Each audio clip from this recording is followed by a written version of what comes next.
I went 601.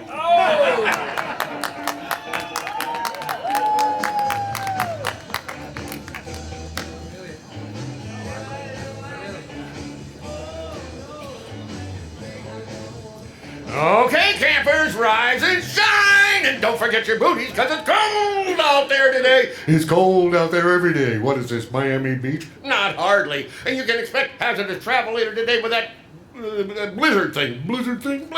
Oh, right here, the National Weather Service is calling for a big blizzard thing. But another reason people are especially excited, especially cold, okay. But the big question on everyone's lips, on their chapped lips, do you think Harry's gonna come out and see his shadow? Chicago Harry! That's right, woodchuck chuckers. It's Groundhog Day! Get out and check that hog out there. Sweet! Pick. That's right, and it's not only Groundhog Day, it's also the third annual Harold Ramis Day. And this year we're very excited to be spotlighting another of Harold's wonderful films, National Lampoon's Animal House. And for this special crossover ceremony, we have a wonderful MC today, the one and only Tim Otter Matheson. Thank you, Richard. Good afternoon, everyone. It is a pleasure to be here in the heart of Chicago, Harold Ramis' town, on a day that he essentially reclaimed from the history books. Today is February 2nd. For some, it is about a rodent in Pennsylvania, but for us, and for anyone who loves film, today is Harold Ramis Day. Yes. And thank you, Richard Hensel. As you probably recognize, Richard was one of the original DJ voices you heard over and over again in the Groundhog Day film.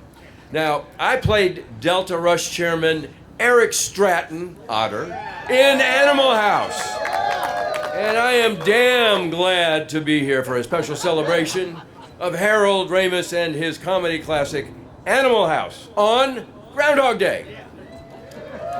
Harold Ramis was an entertainment quadruple threat. He was a writer, a producer, an actor, and a fine director. And he was and will always be a comedy legend. Harold attended Washington U and he joined Zeta Beta Tau. His fraternity life was an inspiration for the Animal House screenplay. And after returning to his hometown here in Chicago, Harold got his comedy chops studying and training at the renowned Second City Theater. And he excelled at improvisation, went on to be a main stage performer along with another fellow, newcomer named John Belushi. You know? And when Second City launched their Emmy-winning sketch television show SCTV, Harold was selected as an original cast member and writer. Now, he was a doubleheader then. So, Harold didn't just make comedies. He built worlds where the underdog, the misfit, look at us, and the cynical could find redemption. When you think back to Animal House, he took the chaos of college life and turned being a loser into a badge of honor. He taught us that the world when it tries to shut you down, the only appropriate response is a futile and stupid gesture. Yeah, that's right. He brought that rebellious, sharp-witted Chicago improv spirit to the silver screen, and he changed the DNA of American humor and film humor forever. Always work from the top of your intelligence, and that was one of the Second City mantras that Harold lived by. And today, we are here to honor Harold, who from the top of his intelligence gave us so much laughter, joy, and so many quotable movie lines, like, "Don't cross the streams," "Be the ball," "Never hit anyone in anger, unless you're absolutely sure you can get away with it," and "Watch out for that first step, it's a doozy," and "Hey, you fucked up, you trusted us." My favorite. Then, of course, there is Groundhog Day. It is arguably the most Chicago movie ever made that didn't take place in Chicago. It is a story about being stuck, something that maybe we all feel during a gray, slushy Midwestern February. But through Harold's lens, the loop wasn't a prison, it was an opportunity. He showed us that even if you can't change the weather or the circumstances, you can change yourself. You can learn to play the piano. You can learn to be kind. You can eventually find your way to tomorrow. Harold was a giant of Second City, a master of his craft, and a man who believed that being funny was secondary to being human. He once said, "I never make fun of people for things they can't change about themselves." And that kindness is what separates his work from the rest. And upon Harold's passing in 2014, another great Chicago resident, President Barack Obama, perfectly summed up the brilliant work of Harold Ramis. He said, "When we watched his movies, from Animal House and Caddyshack to Ghostbusters and Groundhog Day, we didn't just laugh until it hurt. We questioned authority. We identified with the outsider. We rooted for the underdog. And through it all, we never lost our faith in happy endings." So, as we look out at the Chicago skyline today, let's remember Harold. Let's celebrate the Deltas who fought the system. And let's celebrate Phil Connors for finally waking up on February 3rd. Yes. Now, I would like to introduce the rest of the Animal House cast. Let's see who's, okay. And we'll bring up the rest of the Animal House cast. My fellow Delta brother, for the role of Harold, it was based on Harold, Peter Boone Riegert. Wait till Otter sees us. He loved us. That's the end of my impression. There was an actor named Edwin Gwynn who played Kris Kringle in the movie Miracle on 34th Street. And on his deathbed, he was visited by a young apprentice who innocently asked him, "Is dying hard?" And Edwin Gwynn said, "Yes, but not as hard as comedy." Making people laugh is serious business, and Harold Ramis was serious at making people laugh. He just was an incredible human being. As Tim mentioned, the part of Boone was written for him. I know how disappointed he was to not play it, but I got to say some of the most memorable lines in my life. I think all of us had quite a number. He was not only funny, but he had something to say, and he had a point of view. He was targeting bullies and people who took advantage of other people and who were easily made fun of. Whether it was Dean Wormer telling us no more fun of any kind, or the Republican Party, which seems to have taken as its motto Tim's line, "To flounder, you fucked up, you trusted us."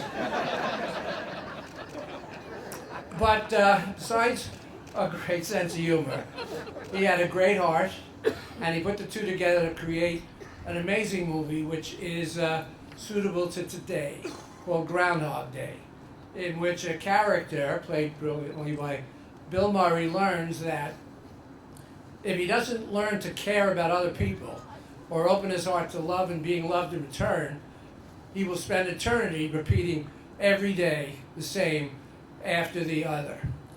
And sometimes I think I can identify with that because of where we are as a country right now.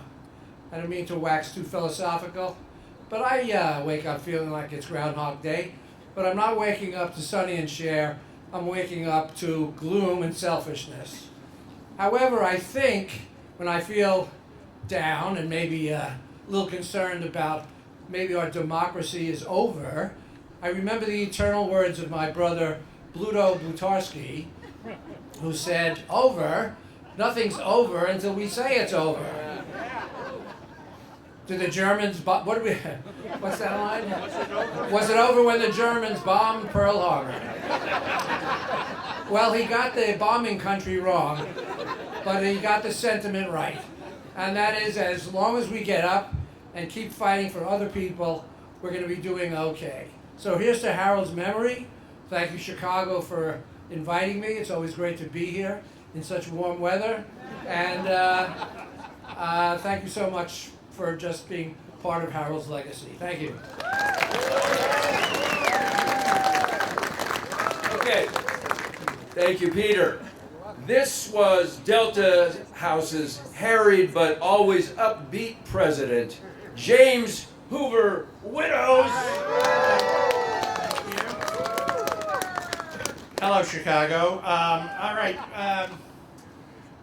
I think for this, I've got the wrong hat on.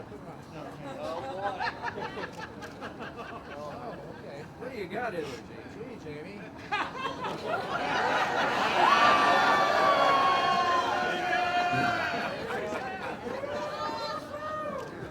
Okay, can you repeat after me? Raise your right hand. This is for you, Harold. I state your name. I state your name. Do pledge allegiance to the frat. With liberty and fraternity for all. Thank you all so much. Stay warm. Thank you, Harold.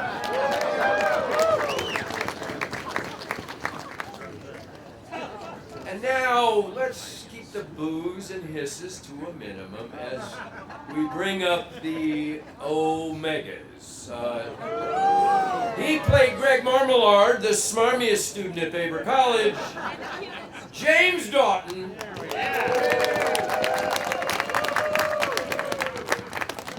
Don't you have any respect for yourself? When I said that line, Belushi cracked up for 4 takes. He could not continue the script. And I can't tell you how that made me feel inside because I love the guy. But when I first got to Eugene, we were all going to get haircuts the next morning, and we all met in front of the hotel. Now, the Deltas had been rehearsing for a while. And Landis says, hey guys, this is Jim Daughton. He plays Greg Marmalard. And all in unison, all together, bigger than life, they said, fuck you! So I took 3 large steps back and had the best time of my life. I first met Harold at the cast and crew screening. And he came up to me, and his eyes were so bright and shiny, and his smile was big, and both of us were very excited. We were both looking forward to see the film. And the next time I saw the film in Westwood, it was an all-college audience. They raised the roof. I mean, you could not hear half of the film. And they were rolling in their seats, and I thought, oh my God, I'm in a hit. You know? I mean, I just asked Fonzie to jump the shark 2 months before. So, you know, it was an improvement. You know? But I love Chicago. My Irish grandfather worked on the trains here. My parents were from the land of Lincoln, Springfield, and I'm so glad to be back here. And I want to thank you all very much. And Harold.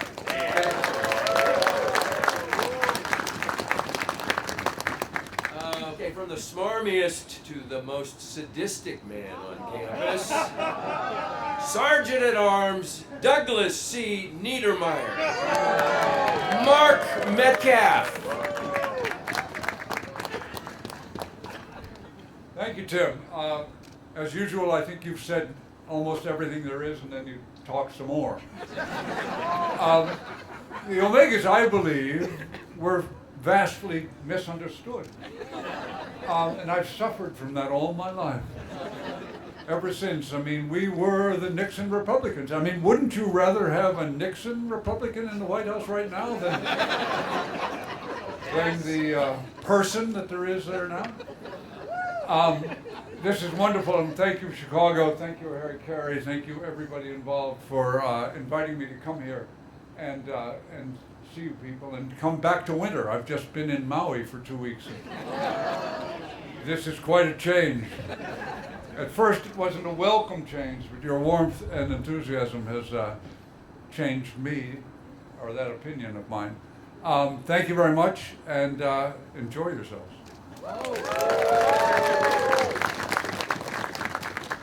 And as Bab Jansen, who went on to be the Universal Studios tour guide that everyone asks for, Ms.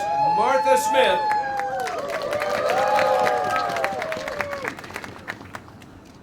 So, that Chicago Harry that everybody's been talking about, making such a big fuss about, I saw him, and let me just tell you, that boy is an H-O-G hog. And if you saw Animal House more than twice, you know what I'm talking about. Harold, unfortunately, I did not get to really know very well because he was off in Greece while we were in Oregon, pelted with snow and ice and sleet, having a great time with Greek culture, with Delta Tau Chi and everything else. So it was kind of an ironic parallel universe. He was in Greece, we were in the Greek fraternities. But I was a big fan of his. For me, comedy is medicine. That's it, period. It's therapy, it's a tonic that is needed more now than ever in the world. I mean, George Carlin's dead. All the good ones have seemed to have gone the way that we really, really need them. So I started looking into Harold's life, and I was surprised to discover Harold and I share 3 things that are very weird and common, probably nobody else on the planet shares.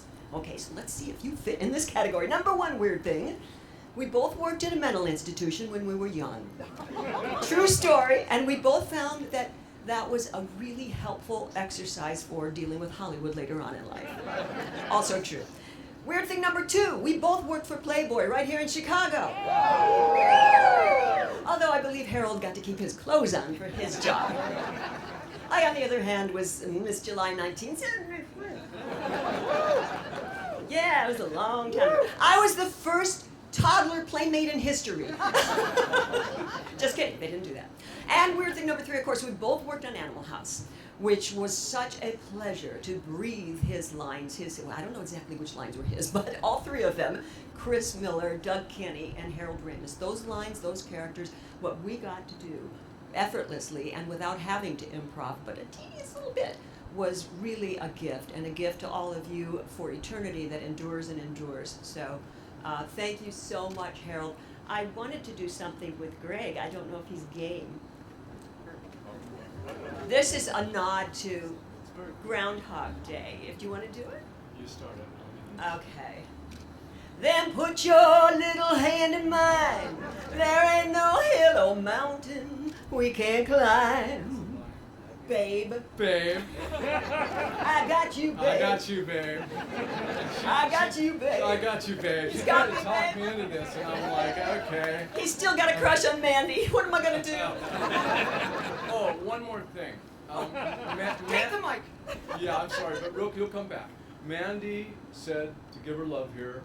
She talked about her first night in New York when she first saw Animal House. There was a party, and Harold walked her all the way up to 79th and Park Avenue home. She said it was the sweetest walk of her life. So I wanted to convey that, darling. You go ahead. Yes, and we do miss Mandy, but I have Greg all to myself now. So I'm gonna go. See y'all later. Thank you, Chicago. And we will never forget the Deltas who have left us too soon. Doug the Stork Kenny, Stephen Flounder First, and John Bluto Belushi. But on stage with us are our Harold Ramis Day co-chairs, Renta Porter, the CEO of Harry Caray's Restaurant Group, and Paul Casper, Pam Casper, who worked closely with Harold as his assistant for so many years, along with Alderman Brendan Riley and Brian Hopkins, who declared the first official Harold Ramis Day in 2024. And over there, courtesy of the Volo Museum, is Otter's beautiful 59 Chevy Corvette that I was lucky enough to drive in Animal House. It was a dream come true, made me the coolest guy in Eugene, Oregon. Not on stage, but here with us today from the movie Groundhog Day is our cameraman, Ari Golden. Ari's right there, yes, who had a cameo in the movie as a cameraman. We even have some Ghostbusters who came ready to answer the call. Hello! Thank you. Each of us on stage has a glass of, thank you, of Rita's favorite drink in Groundhog Day. sweet vermouth on the rocks with a twist. A toast to Harold. Thank you for the laughs, the wisdom, thank you, and for making sure that even if winter does last forever, we have something to smile about. To the groundhog, to world peace, and to the memory of Fawn Leibowitz.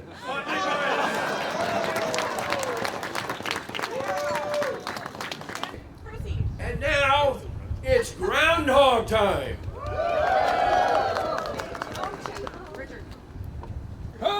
Attention! You hold my mount, son?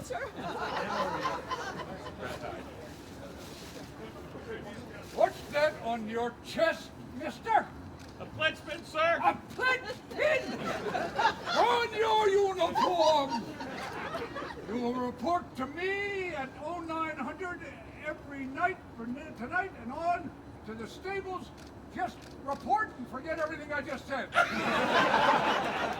Do you understand? Yes, sir. And without that pledge pin. It's gone. Okay, You can carry on. thank you. Now it's Groundhog time. Once a year, the eyes of the nation tune in to watch a master at work.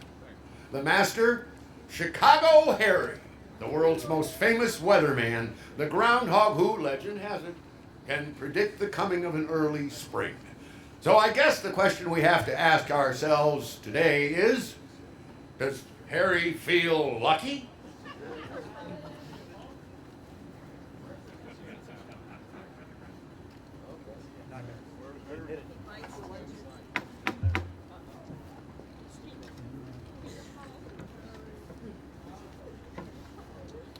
Bleeding.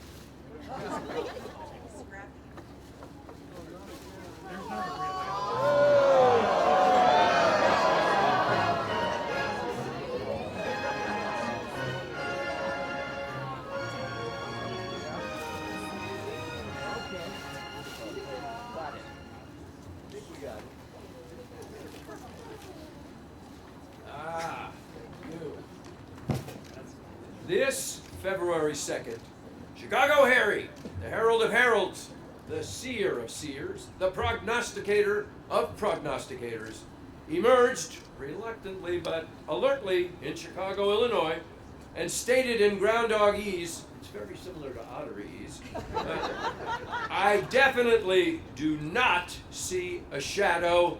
Get your togas ready. It's going to be an early spring, folks.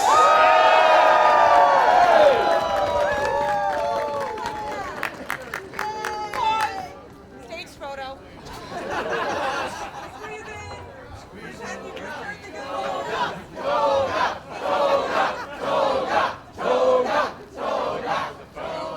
Everybody over right here. Oh, yeah, look at Matt. Hey, Matt. Hi, guys. There's 40 mats. Oh, there's Matt. All right, yes, Matt. Look at the teleprompter. He's right behind it. I've never met a Matt I didn't like. Yeah. All right. All right. Proceed. There's more?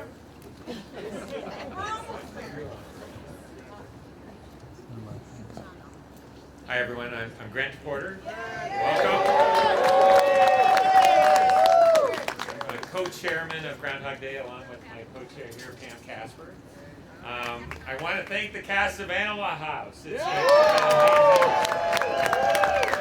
Tim, Otter, Matheson, where are you? Yes. Behind.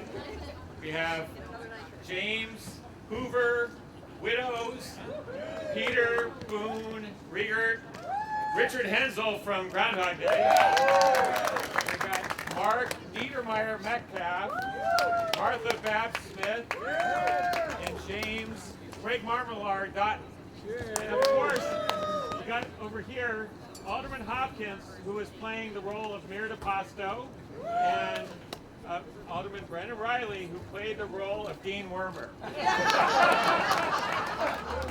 I want to thank the Sable Hotel and Bob Abib for hosting all the cast members at the hotel. I want to thank Navy Pier, Marilyn Gardner's right there, for all their help. Jim Harris. And the Bolo Otter Museum for lending us their red Corvette. So the first time they've seen it in 48 years. They didn't give it to us? Chicago Harry, I want to thank. And because of him, we broke the tie. Woodstock Willie said he agreed with us, but Punxsutawney Phil said 6 more weeks of winter. So we were the tiebreaker today. Chicago Harry will be around for photos later. Just watch out. Bill Murray learned the hard way. He can still bite. So don't do that. I want to thank the Schulmans of Mark and Maureen who made the Eat Me cake that's actually edible. And anyone that wants to try some, we'll give you a free piece of Eat Me cake. Yeah, I didn't think I'd ever be saying that. But I just want to thank everyone for coming. And come around again next year. We'll twist it up a little again. But actually, we're going to come back again tomorrow at 6 a.m. like in the movie, right? So we'll repeat everything again. You guys are up for it. That's right. You guys. Yeah. Well, thank you, everybody. Thank you.